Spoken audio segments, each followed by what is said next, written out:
Betting apps promotion కేసులో భాగంగా hero రానా ED విచారణకు హాజరయ్యారు. ఈ సందర్భంగా ఈడీ అధికారులు రానాకు పలు ప్రశ్నలు వేశారు.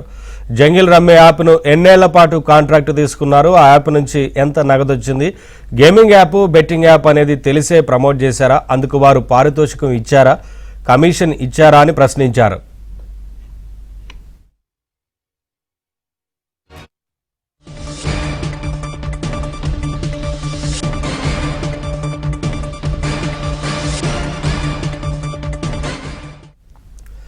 జంగిల్ యాప్తో ఎన్నాళ్ల పాటు కాంట్రాక్టు కుదుర్చుకున్నారు, మీతో పాటు ఎవరెవరు ఉన్నారు, యాప్తో కాంట్రాక్టు సమయంలో జీఎస్టీ ట్యాక్స్ రిజిస్ట్రేషన్లు ఉన్నాయా లేదా అనేది ఎంక్వైరీ చేశారా అని ఈడీ ప్రశ్నించింది. ఈ యాప్ను సోషల్ మీడియాతో పాటు ఎక్కడెక్కడ ప్రచారం చేశారనే విషయాలపై ఈడీ ఆరా తీసింది.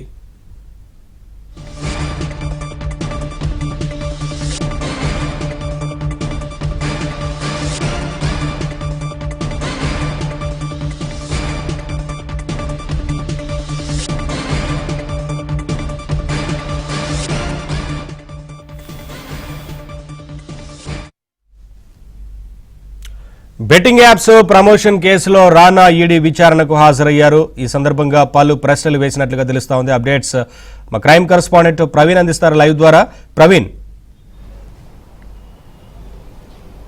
బెట్టింగ్ అండ్ గేమింగ్ యాప్లను ప్రమోట్ చేసినటువంటి కేసులో ఇప్పటికే ఈడీ అధికారులు సెలబ్రిటీలు దాదాపు 29 మందికి నోటీసులు జారీ చేశారు. అయితే ఈరోజు రానా వ్యక్తిగతంగా విచారణకు హాజరు కావడంతో దాదాపు 2 గంటల పైగా విచారణ కొనసాగుతుంది. మరొక 3 గంటల పాటు విచారణ కొనసాగేటువంటి అవకాశం అయితే కనపడుతుంది. ముఖ్యంగా ఈ గేమింగ్ అండ్ బెట్టింగ్ యాప్స్ను సోషల్ మీడియా ప్లాట్ఫామ్స్తో పాటు ఇతర మాధ్యమాల్లో వాటిని విపరీతంగా వైరల్ చేయడం జరిగింది, వాటిని ప్రమోట్ చేయడం జరిగింది.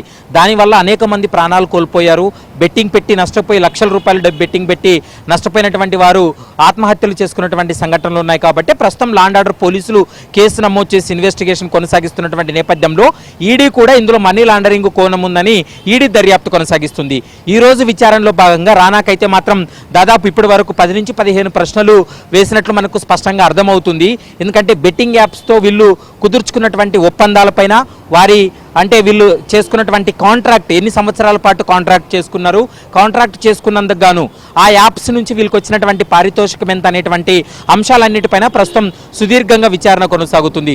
ముఖ్యంగా ఇవి విదేశాల్లో ఈ యొక్క యాప్స్ కూడా నడుస్తున్నాయి. ముఖ్యంగా దుబాయ్ కేంద్రంగా నడుస్తున్నటువంటి ఈ రమ్మీ యాప్ ఏదైతే ఉందో వీటికి సంబంధించి కూడా వీళ్ళకి డైరెక్ట్ అకౌంట్లోకి నగదును బదిలీ చేశారా, లేకుంటే బిట్ కాయిన్ రూపంలో చెల్లింపులు జరిగాయి అనేటువంటి అంశానికి సంబంధించి కూడా పూర్తి స్థాయిలో ఈడీ దర్యాప్తు కొనసాగిస్తుంది. మరోవైపు తెలంగాణతో పాటు ఏపీలో కూడా ఈ గేమింగ్ యాక్ట్ అనేది ఇక్కడ కొనసాగుతుంది. ఈ యొక్క బెట్టింగ్ కావచ్చు, గేమింగ్ సంబంధించినటువంటి యాప్స్ ఏవి కూడా తెలంగాణలో అవి ఓపెన్ అవ్వవు. కానీ చాలామంది తెలుగు ప్రజలు వాటిని లొకేషన్స్ మార్చి ఇక్కడ రమ్మీ కావచ్చు, తర్వాత బెట్టింగ్ యాప్స్ ఆడుతున్నారు. కాబట్టి వాటికి సంబంధించి కూడా కొంత క్లారిటీ తీసుకునేటువంటి ప్రయత్నం చేస్తున్నారు. మరోవైపు ఏదైనా కూడా గేమింగ్ యాప్స్ కావచ్చు, బెట్టింగ్ యాప్స్ను ప్రమోట్ చేయాలనుకుంటే వాళ్ళకి దేశంలో ఏ ప్రాంతాల్లో లైసెన్సులు ఉన్నాయి, జిఎస్టీ కడుతున్నారా, రిజిస్ట్రేషన్ కావచ్చు, మరోవైపు ట్యాక్స్ ఇవన్నీ కూడా సక్రమంగా ఉన్నాయా లేదా అనేటువంటి అంశానికి సంబంధించి సెలబ్రిటీలు అవన్నిటిని పరిశీలించిన తర్వాతే ప్రమోట్ చేయాల్సినటువంటి అవసరం ఉంటుంది. కానీ విదేశాల్లో నడుస్తున్నటువంటి ఈ యాప్స్కి సంబంధించి అయితే మాత్రం పూర్తి స్థాయిలో ఇంకా కొంత కీలకమైనటువంటి సమాచారం రావాల్సి ఉంటుంది. అందులో భాగంగానే ప్రస్తుతం అయితే మాత్రం రానానైతే మాత్రం క్వశ్చన్ చేస్తున్నటువంటి పరిస్థితి ఉంది.